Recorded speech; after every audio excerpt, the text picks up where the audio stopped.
Welcome back, everybody. I'm Dr. Craig Malkin, a clinical psychologist and lecturer for Harvard Medical School. I'm also the author of Rethinking Narcissism, which, as you know, is devoted to helping you understand and cope with narcissism in all its forms and all your relationships.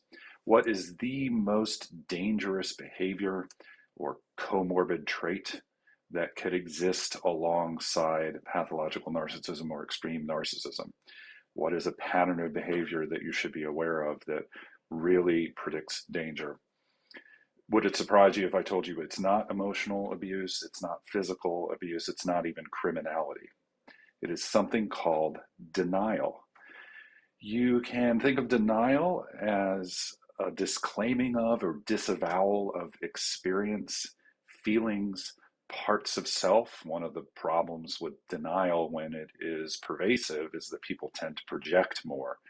The reason for that is that if I'm denying that I feel angry or sad, it's because I'm uncomfortable acknowledging it for whatever reason. And one way to handle that is to locate it outside of me and see it in other people and attack it and criticize it. So denial and projection often go hand in hand.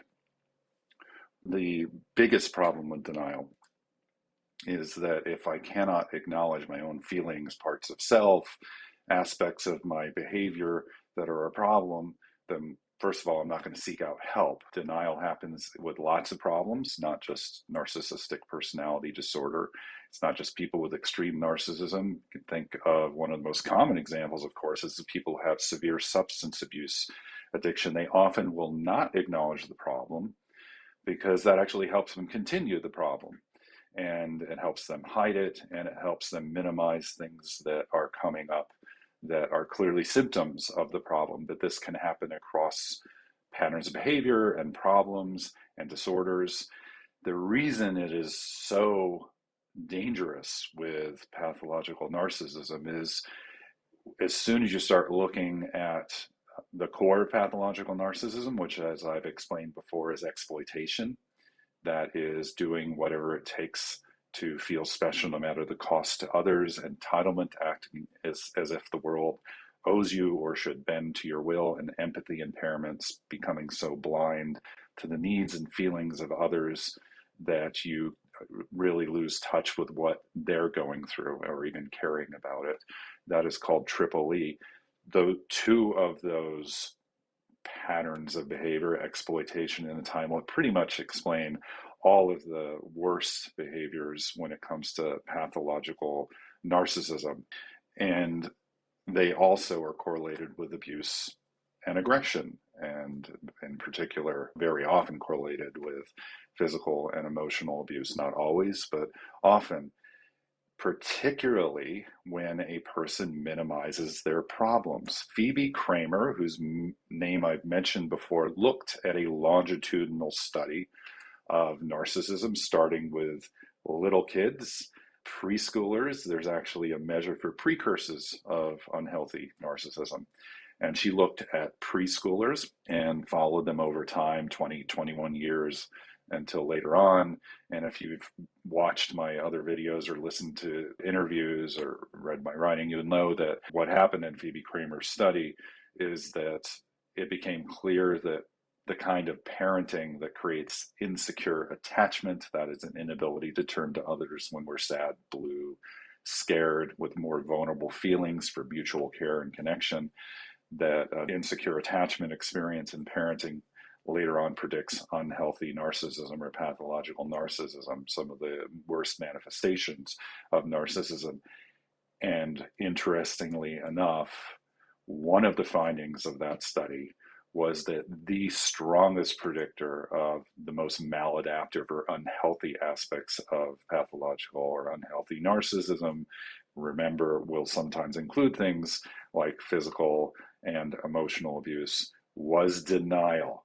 Denial is a terrible sign. If you think about what denial is, that makes perfect sense, because if a person can't acknowledge a problem, they can't change it. Denial is such a problem that I listed in Rethinking Narcissism as one of what I call the 3 stop signs. The others are psychopathy and abuse. Denial, though, often co-occurs or exists along with and even drives abuse, because I don't think I'm doing something wrong and I'm not hurting you and I'm doing everything just fine. I'm not going to change abuse. Abuse in and of itself is not a death sentence for somebody in terms of relationships in life.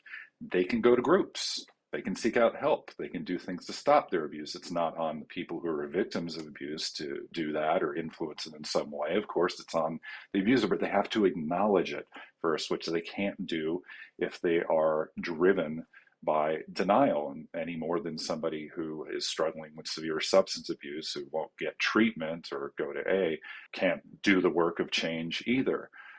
I think that's a really important point to make, to think about the fact that denial drives a lot of these really dangerous or troublesome, concerning behaviors, especially in relationships. Because if you keep an eye on that, you don't have to get caught up in what's the diagnosis. This person have narcissistic personality disorder. People who are in relationships with someone like this often struggle with that question: how bad are they? Well, if you're seeing denial and problems, it's bad, because if they're not going to seek out help and they're not going to work on change, your experience with them cannot change. It really doesn't matter what you do. I've shared that with everybody in my practice. It's one of the first things I tell people when they're in a concerning relationship like this. So keep an eye on denial, the strongest predictor of all of these worst behaviors that happen with extreme narcissism, and the one that causes the most problem in an exchange between you and someone that you're close to. Because down the line, even if somebody is not abusive or extremely manipulative, what that tells you is that if they start down that road, they're not going to veer off it. They're not going to even know they're on that road. And that puts you in a very vulnerable and dangerous position. So I hope that's helpful. If you like it, give it a big thumbs up. And please remember to ring the bell so you can subscribe to my channel, because I've got plenty more coming. Thanks, and I look forward to sharing with you again.